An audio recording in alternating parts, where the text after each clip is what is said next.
It's about my mother, grandmother, and I's relationship to a secretive Muslim woman's order.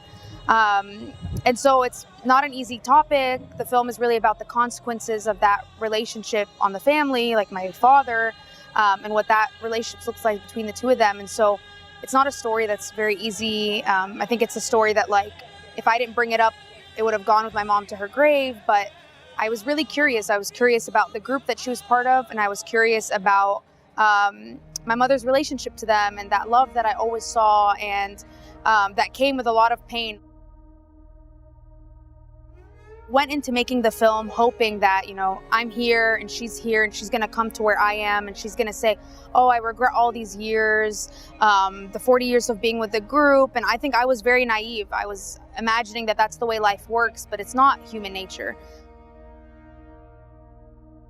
We wanted the idea of the Anisa to be like this kind of ghost haunting the family. This person that controls you in this way emotionally and in your life. Like, you know, the Anisa controls a lot of things. How you dress, what you do, how you do it.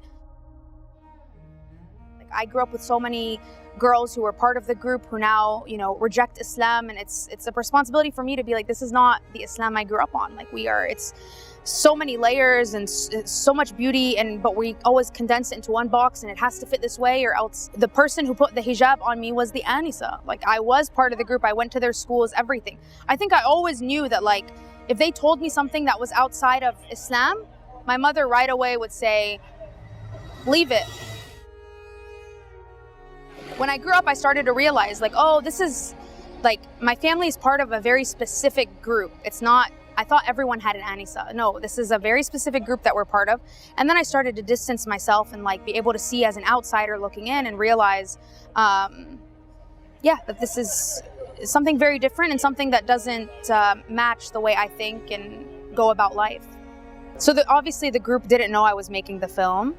And whether you speak about them highly or you speak about them in a negative way, it's negative because they don't want to be spoken about because they're so secretive.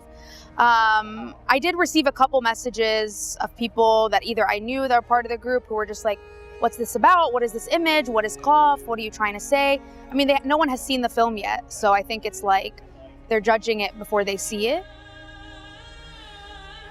The jury praises the filmmaker for a deeply personal and creative approach, creating a captivating experience. We're excited to see what she does next.